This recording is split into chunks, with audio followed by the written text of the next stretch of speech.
The following podcast is part of the MindBodySpirit.fm podcast network.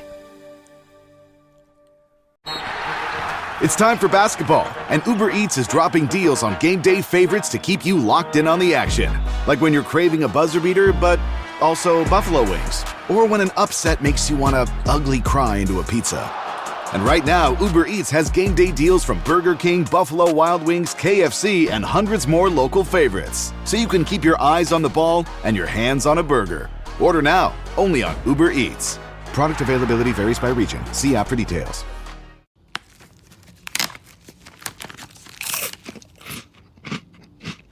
Uh-oh, the last cookie. You can get a new box of cookies in as fast as an hour with Walmart Express Delivery.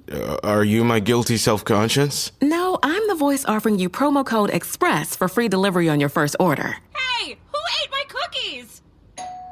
You mean, these cookies? Order now. Welcome to your Walmart. Promotion valid for first express delivery order. $50 minimum subject to availability. Restrictions apply. Wholeness means to me being in a state of joy. Wholeness means feeling complete, owning my authentic gifts. Wholeness is really connected. Everything is connected to everything. Wholeness is where we have access to all parts of ourselves.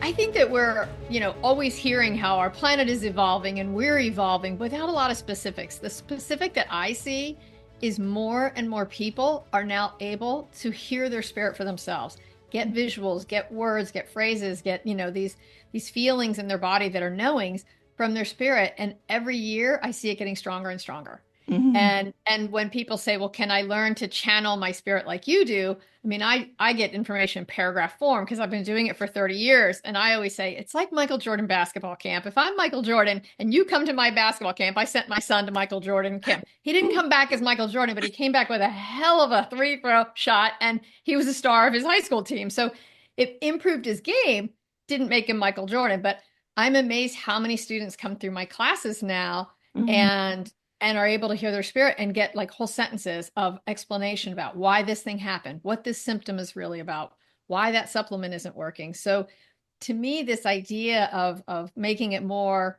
widely accepted that we can all connect with our spirit and have those conversations is the most empowering thing I think we can learn. I think you're right. And who else should give you those kind of insights? Is this exactly higher self of yourself? And it's going to be different than someone else. I think that's where we get tricked up too, is because my answers, if they're not the same as someone else's, it kind of messes with us a little bit. But it shouldn't be, because we have these different higher powers almost in charge, or supporting us. Right. I like to talk about elevated intelligence and freely admit it's a term I made up, but we are used to our own organic intelligence compared to artificial intelligence. And artificial intelligence really seeks that uniformity you're talking about. You get the same answer every time. Elevated intelligence is, to me, the highest of all of them, which is the combination of your intuition, which are the answers specific to you, and your intellect, your intelligence, which comes from AI and from what you learned in school and all of life experience. That combination is so potent because your inner guidance, your wisdom, your spirit takes into account what your goals are and what your experiences are, and then feeds you that information in a way that is going to be operating from even a higher level than AI, because it's customized for you. I love the and is one of my favorite words. But I think that's so how can we, think about, explore the idea of like this owning our divinity, being able to speak to our own spirits, and the way some people maybe will think that's a little bit of ego, or how do we know the difference? How can we tell if it's our ego versus our spirit? So the longer answer, that's not meant to be the pitch, but is that I wrote a book about this whole topic because so many people ask it, and that book will be coming out. It's called Ask Your Spirit, and it'll come out June 10th. But in general, I say the answers from your ego come in like an arrow. There's urgency to them. And the answers from your spirit float in softly like a cloud, because when your spirit tells you something, she is simply saying, this is what is true. This is simply what is so. There's not an urgency to it. So a message from my ego is, oh, I didn't call that guy back. Oh, I didn't return her email. there's always an implied sense of urgency, even if it's really not urgent. I make up a lot of urgency in my own head, right? But if my spirit is telling me something of this person is operating with not good intentions towards you, so it's going to come in softly, even if it's a message of warning, because it's simply what is so. She doesn't feel the need to convince me to act on it in that second. And so I always say, pay attention to how the messages come into you. If there's urgency, it means there's fear behind it. And that's very human based. And if there's a softness to it of just a statement of fact, right? And I would say when we learned about gravity in school, nobody learned about like, oh my God, you're going to stick to the earth. It's like, this is just this thing. This is just what is. Right. And so those universal truths, something that is just absolute truth, there's not a sense of urgency behind it. Right. And even gravity is universal, but where we are or how we interact with it changes based on our own selves. If we're up in an airplane or if we're up in the mountain or if we're on the moon, gravity is all relative to this, our own personal experience. And it can impact you differently. And I always say we can bend the laws of the universe. You can't break them. We can't personally start creating and manifesting. I'm going to learn to fly, because it sort of ruins the illusion for everybody else. Well, wait a minute. I thought there was this thing, gravity. How's this person flying, right? We're not allowed to break the rules, but we can bend them. Right. And we have bent them. We've bent gravity. We've bent time. Like it used to take a long time to make lunch. Now it doesn't. Now it does not. Now it can happen in a 30-second microwave. That's right. So, you talk. So you're medical intuitive. So you work with the body. I remember in about 2016, 2017, it's like frozen in my brain, sitting on my bed and like hearing the body is the communicator. Like the body is the communicator. And every time I try and test that theory, it's just always right, And so, you're working with the body you're talking to the spirit to understand the messages the body is giving. Does that sound correct? Yes. I would say when we have chronic symptoms, I'm not talking about, I bang my hip on my desk. That's not a message other than just pay attention to where I'm walking. But when we have chronic symptoms that we don't seem to be able to get rid of, then it's usually that there's a message contained within that.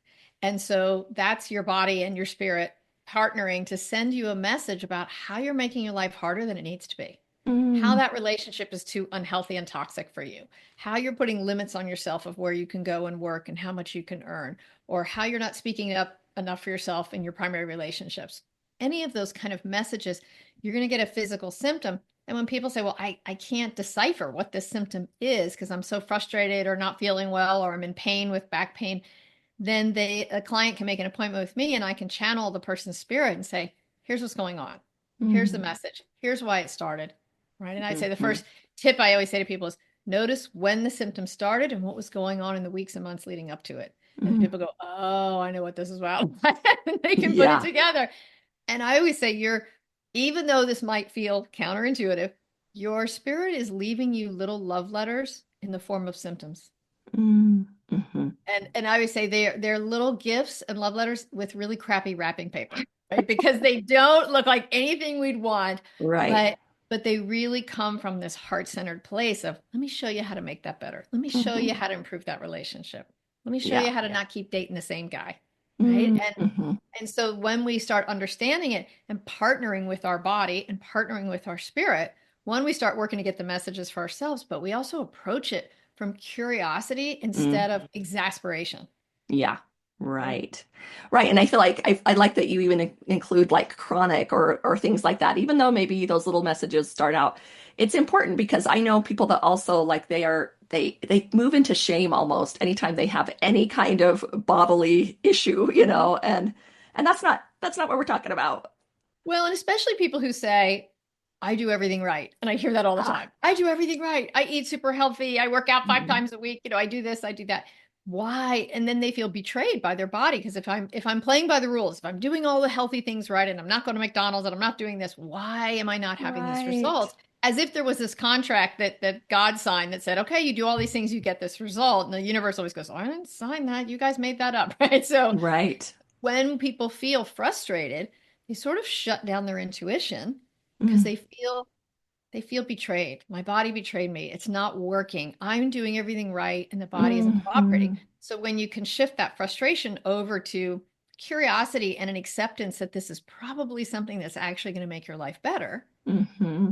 For instance, I have had a number of clients over the years, women who've had frequent bladder infections and UTIs that just go on and on and on. It might be over 2 decades that they're just constantly on antibiotics, drives them crazy. And what we invariably find is that they were not allowed to be angry as children, or they were not allowed to express anger. And so those unshed tears get stored in the bladder. Irritation and agitation get stored there. So those symptoms, and sometimes they don't even measure as having bacteria in their urine. It's just the same symptoms. It's like their body is literally letting them know you're pissed. Right? You're irritated, not to be gross or but that idea. And so many clients that I've worked with, once they find a way to express their anger through journaling and just be able to tell the truth about what their experience is. They don't have to go blast out their boss or yell at their kids. Just being able to say, this was frustrating for me, or this made me feel irritated today. Their symptoms go away. Right? So their life, not only do their symptoms go away, but their whole life is transformed because they've given themselves permission to claim their voice back. Yeah. Right? Nobody can live on one end of the spectrum where you're only happy all the time and you're like a Stepford wife. So being able to have that full spectrum of emotion back is so empowering and liberating that they end up being much calmer. So not only do their symptoms go away and bladder irritation, but they usually have their blood pressure drop. Their heart rate sometimes slows down, right? There's just this overall peace that comes over a person that is allowed to live as the full expression of themselves.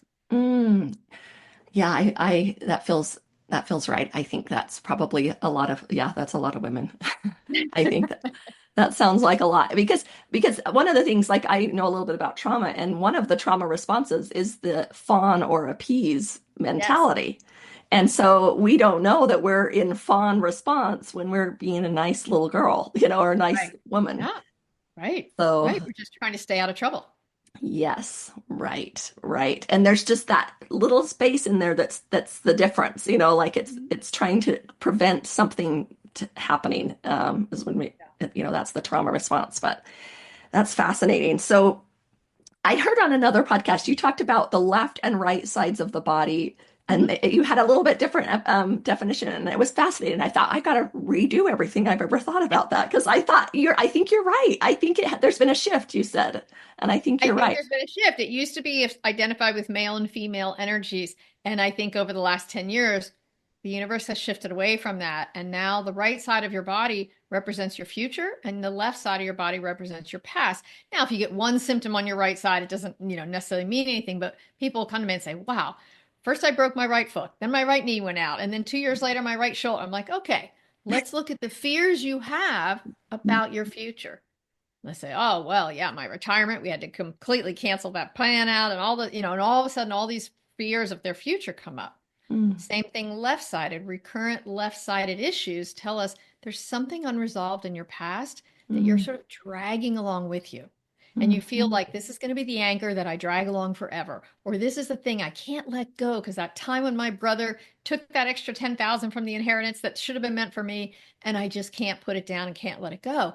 Then there's that sense of that left side sort of dragging behind a little bit. And even when I look at someone's energy, I'll see part of their body energetically looks like it's dragging behind a little bit. So that's how I relate to sides of the body when you have symptoms that recur on one side versus the other.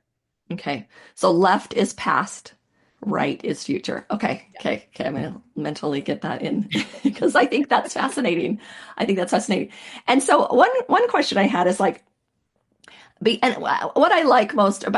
of the things I like most about the way that you share is it's very matter of fact, and it's very like, you just wanted to meet this person, and in real life, it's probably like this devastating thing, but it's almost like this non-judgment of just experience that we just are here to experience. And some of those experiences are good, like, your spirit just wants you to go meet someone else, like it's just a matter of fact kind of thing, which is, I feel so refreshing. I think because when I first started getting involved in this 30 years ago, the people that were teaching it were very what people call woo woo. And they Yeah. were really, I called them airy fairy, and they were all like, I've been mystical since I was a child. And I was just like, oh, brother, right? I just come out of law school. I was as left brained as it could get. And I was really interested in the practical, pragmatic, give me the answers, give me something actionable. Don't tell me, well, this is because I was in a princess in another lifetime. Because what do I do with that now? Right. So it's Right. occasionally those snippets will come into a session, but really I play the prosecutor, right? I go after somebody's spirit, like, well, why did this happen? And what can they do about it? And how do they fix it? I want those actionable results. And I that's why I think clients stay with me for so many decades, is because that's what I think we want delivered to us. I mean, the airy fairy is a nice feel good, Right. but we all have to live in this 3D world and Hmm. be successful and be productive and have bodies that work for us and that we know how to get healthy. So I do tend to, I think because I've also lived it for so long, I'll say, oh, this thing happened. And people are like, wait, what? Right? And I do tend to just be like, oh, well, that's my world every day, right? I'm standing there talking to the waitress and her dead father standing behind her. And I'm like, yeah, that's just how that goes, right? So I have to remember that's not everybody's world experience, but yeah, I do try to make it very relatable so that it is approachable to the average person, because I think to me that's empowering to give people that sense of connectedness back to their own spirit. I don't want to be the guru that I hold all that information. Hmm. I wrote the book with the idea of putting myself out of business because nobody needs me to channel their spirit anymore. Everybody can connect to their own spirit and get their own messages. Hmm. Yeah.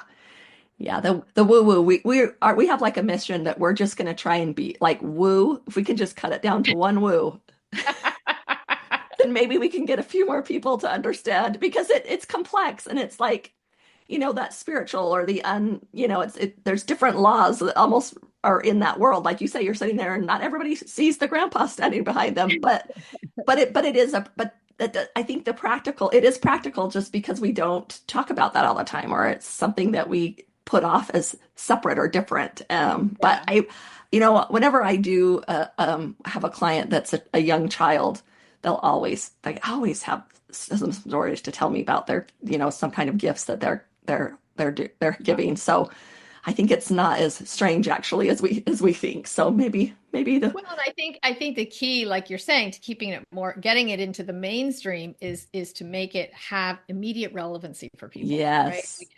And so one of the ways is, stress and anxiety are really on the rise, right? And they're certainly talked about more in our culture. And I always say one of the things that makes us really anxious is when we pick up on something. We get a little whiff of something, and our body and our central nervous system respond.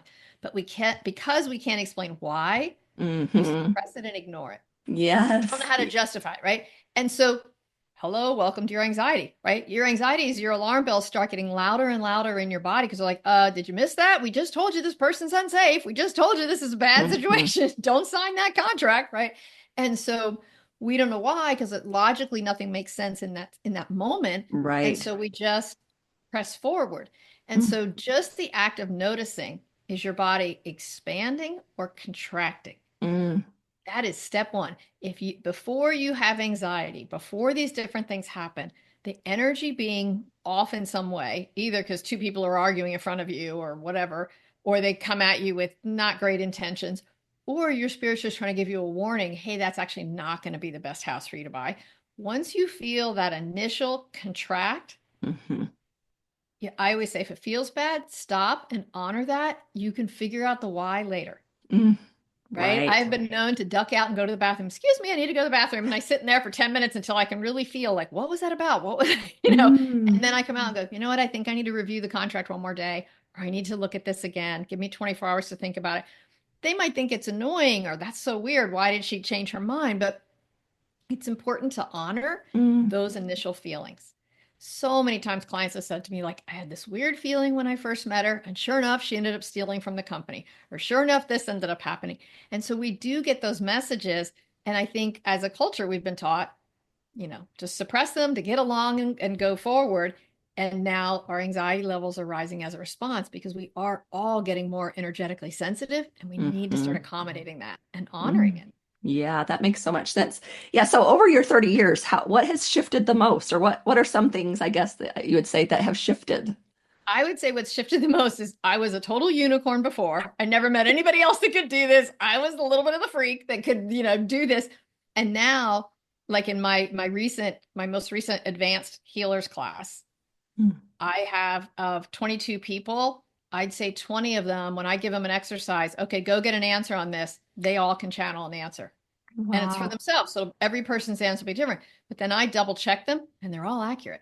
And their spirits are nodding their heads and giving the thumbs up. And people are like, oh my God, I got an answer to that. Right. And so that is huge. So every year, more and more people have been able to channel like I have, which is why I wrote the book now. It's like, okay, I didn't want to write it 10 years ago and say, hey, you should try this and have people be frustrated.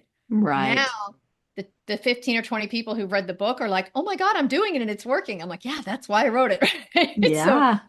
So people will say, well, the veil's getting thinner between the two worlds. More energies are coming towards towards the world, and people are evolving. I think all three are true. Yeah. And I'm sure there's a million other reasons that we don't even understand. But regardless of the reasons, the result is people are more energetically sensitive. They're more plugged in. They can more easily get information from the spirit world, and they can certainly more easily get information from their own spirit. Yeah, I love it. And I love when you talk about, I like the word she, everyone, how you use the word she. That's just refreshing, isn't it? Yeah. And when I say goddess, there's always men who put in the chat, don't you mean God? Yeah. No, it could be either. That's right. This is I great. really don't think God has a gender. Yeah, I think, or I think the goddess is a powerful, like there's one gender is not more powerful than the other. Like that's the assumption, right? That's the assumption. Okay, so a few things about we talked about creativity. We're talking about creativity this month, and the first little concept is that we are here to create. And so tell me a little bit about your thoughts on that. Are we, innately creators? And yes, I think there's an important not even a but an and, your favorite word. I think there's an important and. I think our soul incarnates in order to experience being a creator. And then we're given an ego mind, which also gets to experience being a creator. So now you have two sometimes competing forces, right? Your ego mind says, I want to meet the perfect guy tomorrow because I really want to get this show on the boat and I want to get married by this year so I can have a baby at 32 and you got your whole life mapped out. Yes. And your soul says, yeah, but the guy I want you to marry isn't even moving to this country till a year from now, so too bad you're not meeting until then, right? So if your ego mind and your soul are in conflict, your soul gets to win because she has the larger perspective. She has the bigger goals for you in mind and the bigger prizes, right, in mind. So one of the things I say to people is, yes, you're here to be a creator. So is your soul.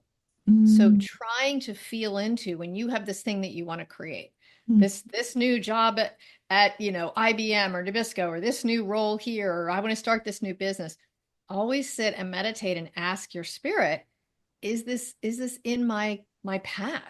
And you can get a feel if your spirit just says, wait, right? Not yet, or there's something similar.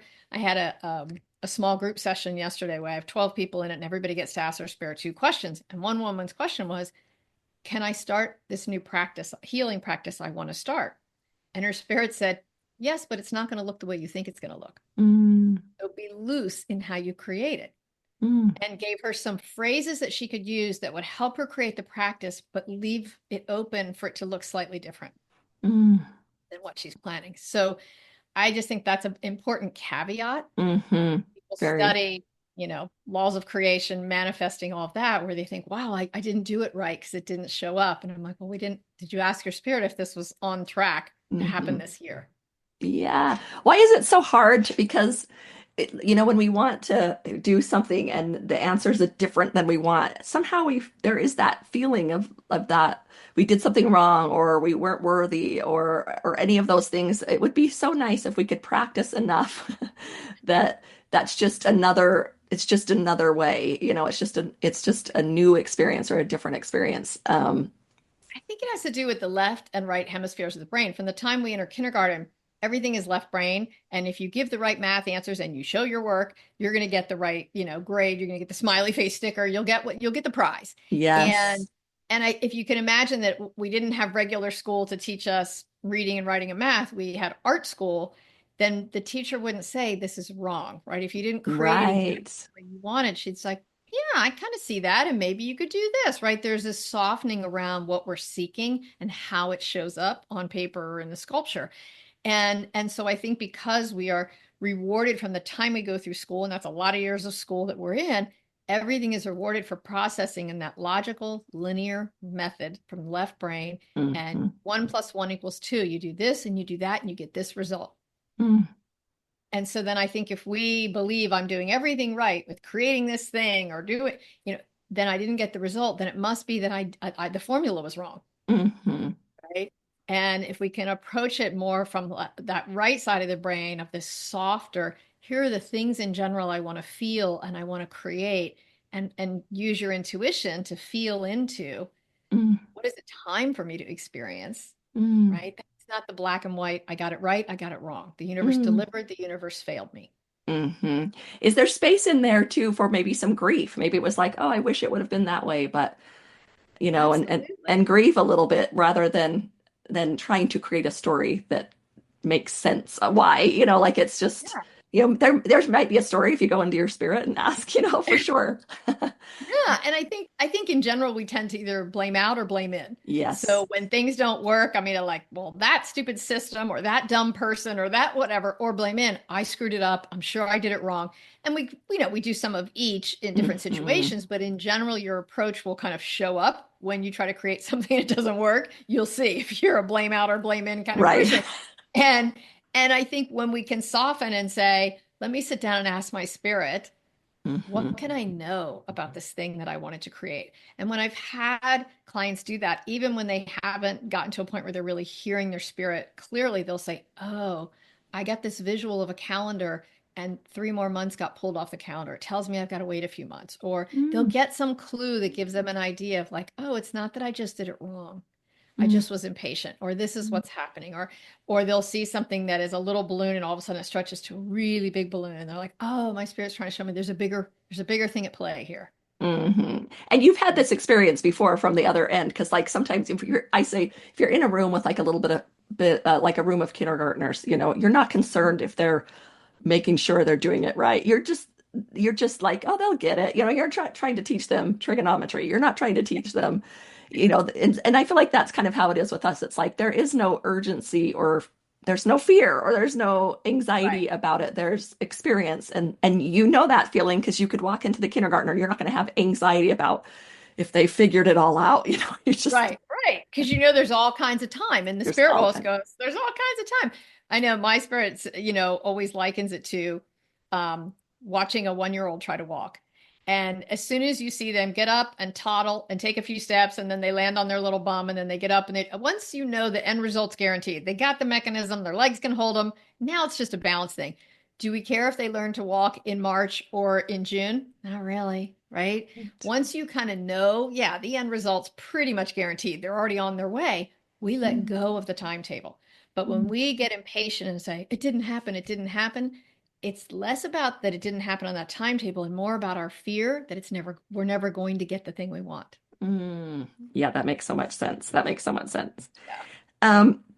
So, you've talked about this a little bit, but in creating, as we're talking this month, it talks about follow what feels true, and how would you describe, and maybe you've already done it, but how would you describe what it feels like when you know what to do, what direction to go, you feel that truth? Is it different for different people, or? I'd say it's different for different people and different in different circumstances, right? Because there's times where, and I'm going to use romantic relationships because we get all twisted up about those. Sometimes people will say to me, no, this feels like such the right guy. And I'm like, is it? Because I think you just like that he's really successful and your friends think he's awesome. I don't know that he's really makes you happy. But in her head, she's already written the script of how this is perfect. And so what she says feels great. When I actually get her to drop into her body, she feels like a bundle of nerves. She doesn't feel relaxed. She doesn't feel emotionally safe, right? So I always say, separate out when you say it's a feel good. How is it a feel good? Is it that titillation of this will be so cool when I get this, or this is the next step to then being married and having the kids I want, or the house I want? Or is it like, this, it really needs to feel like your heart sighs Mm-hmm. That's what I refer to as being in alignment. Mm. You can still have excitement, but it's more like the enthusiasm of, well, this is going to be fun when this shows up. This is going to be fun to have this, not, oh my God, I hope this happens. Right. Right. And you feel the tension in that. And we can all think of the guy we dated where there was all that tension, and the person we dated where we're like, wow, this just feels easy and effortless. And like, it's just comfortable to spend time with this person because I feel emotionally safe and really seen by this person. Right. So I always say, dig into when people say, but it feels really good. I'm like, let's dig into how it feels good. Right. And is it feel good because it's the thing you think you want because it'll bring you the other thing you think you want? Or is it actually making you sigh and expand right now? And those women who are chasing the result that they think that relationship will bring them are actually not relaxed. They're excited, but it's a tension-filled excitement because it's being mentally driven by what they think it's going to bring them. Right. And so is there a part of them that maybe there's like a wound, that like is and it needs some healing there? I mean, I'm sure sometimes. Absolutely. Yeah. So often with work, but especially with romantic partners, we choose people based on the wounds we're still trying to heal. So let's say you have a father wound because your dad, had a lot of affairs when you were growing up, then you might choose a guy that is, has a reputation for being a playboy, because if you can get him to stay, then you've broken that family pattern, right? And you've broken that fear you have. So we sort of set ourselves up for failure because we're really trying to heal that wound in sort of a backwards way. And so once we get really conscious about, okay, what's the wound that's driving this behavior? How do I want to heal it consciously instead of trying to do it sideways? Then who shows up for you on these dating apps is totally different. Wow. Right? You put out a different vibrational frequency and you're attracting in different people. Wow. Yeah, that makes sense. This episode is brought to you by Prime Video. In the small town of Holland, Michigan, nothing is ever what it seems. Behind the tulip festivals and pretty houses lay dark secrets that threaten to tear a marriage apart. Nicole Kidman stars in this darkly twisted thriller about a wife and mother whose quest to uncover her husband's secrets may get her more than she bargained for. Holland, streaming on Prime Video March 27th. This episode is brought to you by Coffee Mate. After watching this season of the HBO's original series, The White Lotus, this is the tropical getaway I needed. One more pina colada, please. Hey, you're not on mute. Oh, I thought I was in paradise. Turns out it was my Coffee Mate. Coffee Mate pina colada and Thai-iced coffee flavored creamers. Inspired by the newest season of HBO's original series, The White Lotus. For the love of coffee. Try now. Building a portfolio with Fidelity Basket Portfolios is kind of like making a sandwich. It's as simple as picking your stocks and ETFs, sort of like your meats and other toppings, and managing it as one big, juicy investment. Now that's pretty good. Learn more at fidelity.com/baskets. Investing involves risk, including risk of loss. Fidelity Brokerage Services, LLC. Member NYSE SIPC. I've heard you talked before, so a lot of times you'll bring people on screen, and you kind of read their spirit gives you a little conversation and things like that. And you'll and a lot of times it's amazing to see, a lot of times the people are a little bit, still faced because they're a little shocked. But it's like, this is you'll say this belief, has this belief that it doesn't, it's not trying to follow that belief, or it's telling you, I guess the spirit's kind of telling, they have this belief, kind of a thing.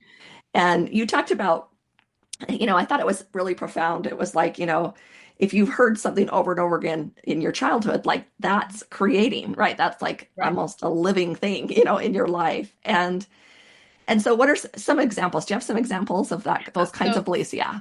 So people who grow up hearing, well, heart disease runs in our family, usually develop heart disease. And people who, no matter what the women do in our family, once they have one kid, they never lose that baby weight. And I'm like, oh my God, stop saying that, right? Yeah. That's going to be your reality. Your body works really hard to mirror what you say and believe because it's there as a mirror for you. And so we are sending these subliminal messages to our body all the time. And some people refer to it as the mind-body overlap. So when you speak to that mind-body overlap, I play around with it with little silly things like I'll be putting on mascara and I'm like, why am I missing eyelashes in that little section where I rub my eyes all the time? And I'll say, hey, body, remember how I used to have really long eyelashes when I was a teenager? Let's go back to that. That genetic expression is still in there. Let's dial back to that. And within a few weeks, my eyelashes start growing long again, right? Yeah. And so things like that where we talk to our body. Now imagine, subconsciously going, oh, well, the women in our family have breast cancer. The women in our family have breast cancer. So I better get checked all the time. Now, obviously, I want people to get checked out and be on top of your diagnostic side of your healthcare. But paying attention to how fearful you are about inherited genetic things, even genetic predispositions to things. We thought genes used to have an on-off switch, and now we realize there's, multiple different genetic expressions that can happen of each gene. And so the how it gets expressed is dictated by your stress level, your diet, the community you live in, all sorts of things, but predominantly by your belief systems. So when those pay attention to that. Yeah. So when those belief systems come in, so when you share with someone, you say your spirit's saying you need to do this or that this, you believe this, and like I say, you can tell that it's true by those kind of rays. And I'm right there with them. I'm like, yeah, I know what you're saying. How do we begin to shift that belief? So the first thing we decide is does it need to be true? Right? It can be. So here's an example. Last week I had a client and she was raised in New York, very traditional Jewish family, and her grandfather and great-grandfather had been involved in liberating the people in one of the concentration camps. Wow. And so she'd heard the stories many, many, many times of all the horrors. And she recounts them. When things happened that are bad to her in her life, or she feels persecuted in some way, she draws a parallel, and her body goes into full inflammation, all kinds of, as if it's under attack. And so her spirit said, you are not at that level of life or death crisis, but you're believing you need to act as if. Why do you think? And we talked for a minute, and she teared up and said, I just remember my dad said, if you stop telling these stories, it's as if it never happened. You're in charge of keeping them alive so people don't forget. So she's continuing to tell these stories and putting herself in a key actor role and having all this inflammation and upset in her body. And so she was able to release that. And she's like, oh my God, I feel my heart rate settling down. I feel this settling down. And I said, you can be loyal to your family. You can absolutely know those things are happened. You're not in charge of keeping them in the public domain. You're not in charge of keeping them forefront in everybody's mind. It's way too big of a responsibility for a 10-year-old girl to be handed. It's not that, your dad and grandfather were, did what they thought was appropriate, but can we agree this doesn't serve you or the country for you to carry this story personally anymore? And then we did a visual of her carrying this story like this huge rock and putting it down. Walking away, like it can still be a rock and it's true and it's there, but I don't have to carry it. I don't have to show it to everyone as my responsibility. And makes all the difference in her body. Yeah, and that brings me to, I was on one of your amazing calls, and we talked about this before, but like that things that we want to create, we got to figure out if it's in our path, if it's our spirit's journey, right? And so you gave a little bit of a visualization that I thought was so powerful. And will you share that again just a little bit? Sure. And then your listeners can do it on their own time. But I always say, get really quiet somewhere where you're not going to be interrupted, and close your eyes and visualize walking through a field towards a tree up on a mountain. And you sit at the base of the tree and lean against it. And when you feel really quiet and centered, you visualize a path coming out in front of you. It starts right at your feet and spreads out in front of you, this white path. And that is your dharma, your path, your destiny in this lifetime. And then you take the thing that you want to create, and in your mind's eye, you hold it as like this colored ball of light, and you hand it off to your spirit. And you're asking your spirit, is this thing that I want to create, is it within my path? And if your spirit, he or she places it on your path, it tells you, yeah, that's fine. Go ahead and create that. We will support you. And if it's placed off to the side, off your path, it means we've got something better planned. So we're not going to support you doing that. You can try, but you'll be eking it out the hard way if it happens at all. But there's something better. Yeah, I love that.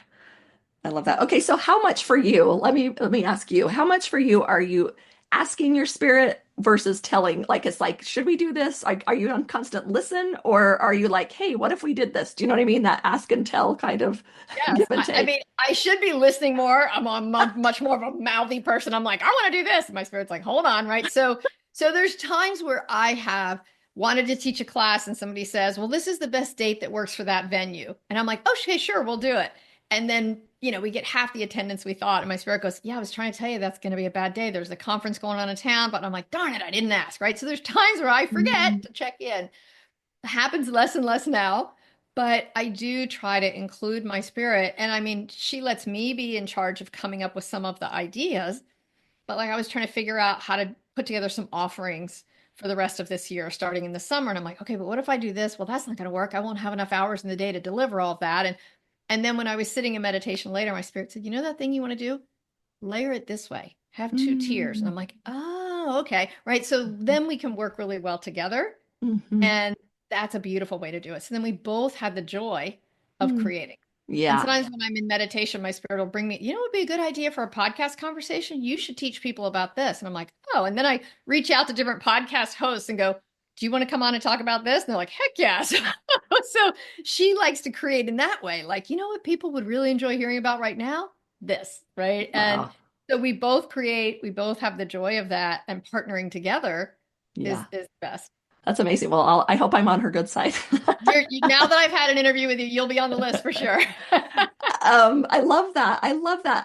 And it's like your best friend. I just feel like she's like your best friend. And so I need to kind of have mine be my best friend too. Like nobody has your back more than your spirit. No one. Not even your beloved partner, not your dog that's so amazing. I mean, nobody has your back more than your spirit, because it is you. It's the highest, most expanded version of you that incorporates more of the divine than your ego mind does. Right? I always say your spirit is like 80% your soul and 20% your ego mind. So that your spirit understands the goals you have and what color car you prefer, and that you love this color, pink versus that color. So because your soul doesn't really have a whole lot of preferences about what color car, what kind of house you live in. Right. So you get that little bit infusion of your ego mind to get those, right? To have those desires and to play with something to create.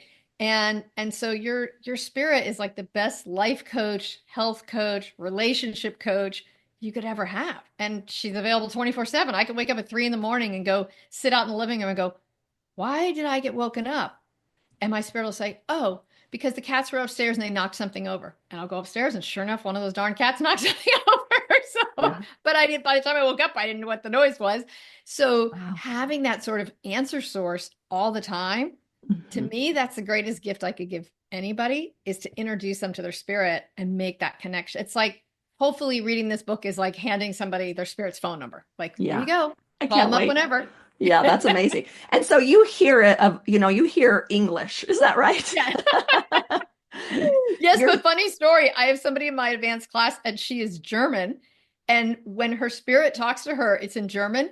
And when one of her guides talks to her, it's in English with a British accent. She goes, okay, I know this is not me, but this guy comes through, and she'll tell me, here, I wrote down what he said, and she doesn't even always know some of the words. Wow. She's German, and that's not her first language. And we all just get such a kick out of it. So we clearly have these guides who usually, I always hear it in English because I don't know any other language. Yeah.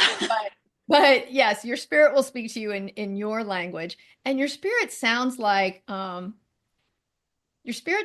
you sound in your head. When we hear our voice on an answering machine, we always hate it. It's because that voice is much more ego-based. Yeah. And it's a lower vibration frequency. And we don't like how we sound. And when you hear yourself in your head and it's softer, that's your spirit. Right? So if I was going to channel your spirit right now, she would sound similar to you, but much softer. Almost like an angelic version of you, right? Because there's this divine energy that just takes the urgency out. Right. It doesn't need any adoration or or anything like that. It just is. Yeah. I love that. So when you do, most of the people hear it then versus like, I know I am much better with writing down. You know what I mean? Are there different kinds? Writing. Yeah, like kind of like automatic writing. Yeah. And I would say some people start off with tarot. Some people start off with automatic writing. Some people start off, with different types of tools that are the stepping stone by which you give yourself permission to access what is already there. Yes, that So permission. don't think you're limited to it. It's a gateway, right? It's a gateway in that, because most of us feel like, well, heck, if it was so easy, I'd be doing it already. And so I must need a tool. And so we get the tool, whether it's muscle testing or crystals or pendulums or whatever the thing is. Okay. None of the tools are wrong. Right. Well, Ouija board's probably going to steer you wrong, but none of the tools are wrong. But eventually I want to get you to the point where you don't need that, because it's so much faster to just be in direct conversation with your spirit. Okay. I love it. And it's funny, I could hear like Michelle. That's good. And also a lot of my clients, I am clairaudient. I hear better than I see, but everybody can do all of it. So I hear the fastest, so it's how it comes in. But I also get a little wave of energy through my body as a yes, as I'm going, and it's a whole paragraph and I'm like, you mean this and this? And then I'll get these little waves of energy that's like keeping me going. I will also get visuals. I'll see this deep color emerald green when I ask a question sometimes, and it means emeralds are really expensive because there are a lot of layers to make an emerald. So when I see that color, it says, this answer is complicated. Don't listen to the first part and run off to your client, because you're not done, right? So it tells me be patient. It's a complex answer. So there's visual cues that I get that steer me. Right. And if I'm putting energy in somebody, I might even get the smell of cigarette smoke when I put my hands over their lungs. It doesn't mean they're a smoker. It means the lungs are compromised in some way, as if they smoke. So there's things that can come in through all of your senses. You're not limited to any one, but most people will have a predominant. Some of my advanced students they're clairvoyant. They see visuals first, and then they have to learn to interpret them. Okay. Yeah, that makes sense. So after you started meditating every day, was that those hours was it creating that kind of dialogue or those kind of symbols? Yeah, when I first started, all of this, I was a lawyer. I had no idea what I was doing, but I in an effort to mitigate my stress, I started meditating each day. And in meditation, I started to hear my spirit, and I didn't even know that's what was happening. I just thought I was super smart about things. But I would offer to give my friend an energy treatment, and she's like, "Well, I've had a headache for 3 days," and I'm like, and then I'd get this sense of why she had the headache, and I'd mention it to her, and she's like, "That's true. How do you know that happened? That I had a fight with my husband?" I'm like, "I don't know. How do I know that?" Right? And after the third time it happened with 3 different people, that friend said, "Who are you talking to that you're getting this information?" Wow. And I went up to my meditation chair and I sat down and raised my energy up and connected and said, "Who am I speaking with?" And my spirit said, "Welcome home." And tears were streaming down my face. And she said, "This is who you came here to be. Get ready." And so I just started showing up every day for 3 or 4 hours and just taking notes. And my spirit would say, "When I show you this, it means this. When I show you that." And then sometimes I'd sit down and she'd say, "The stuff you wrote down yesterday, you didn't get that right. We got to do it again." I'd be like, "Okay." So I had to go back. I made some mistake somewhere, and we'd have to go back through and find where I got something wrong. And so I was just self-taught, and not that I haven't read, a neat paragraph in this spiritual book or that, but in general, it's all taught by my spirit and by guides that get assigned to me periodically. Yeah, I was going to ask that. So do you talk to the guides through your spirit or just directly to the guides? I always ask everyone, have your spirit be the gatekeeper. Okay. Because sometimes well-intentioned people, but Joe Smith, who died last month down the street, comes through and says, "Oh, you can hear people? Let me tell you about a great stock tip." And he doesn't know anything more than he did when he was alive, right? So I don't need to be buying that stock because he thinks it's a great idea. So we really want to be careful now if a guide or somebody new comes in, I always say to my spirit, "Is this divinely sent?" And if she says no, I go, "Then be off with you. I'm sure you're nice, but no thanks." And if my spirit says, "Yes, this is important. This guide has been assigned to you," then I will speak directly to that guide. Or sometimes if they're vibrating so high, I'm not getting all the words, then my spirit will be the translator and say, "He's trying to show you this, tell you about that." But always my spirit is present because that's my gatekeeper to keep me safe and on the right track. Yeah, I love it. I love that. I think that it just rang in my ears, this way that you talk about talking to your own spirit. I just think that is just beautiful. Well, we always ask, because we're the Wholeness Network, I just want to know, what's your idea? How do you define wholeness? What is wholeness to you? And just a little bit on that idea. It's kind of big and it's different, and we've never had the same answer. Oh, wow. I'm sure. Okay. I would say for me, wholeness is being in possession of the largest amount of your truth that you can currently hold. And so I know for me, like when I went through my divorce 20 some years ago, I wanted to know why did this happen? And over the years, I got more and more information. And it wasn't because my spirit was withholding and only parceling out little bits. It's what I could hold and assimilate at that time. And within 4 or 5 years, I had a really pretty complete picture of why it happened and why it was for the best for me and for my ex-husband and even for our children. But it took years to get the full picture. And so to me, wholeness is how much truth of my own truth can I hold at the time? And can I always live as the fullest expression of everything I currently understand? That's me feeling as whole as I can. When most people are asked what they want, they will answer, I want to be happy. But happy takes practice. And that's what the Wholeness Library is all about. So check it out free at thewholenessnetwork.com.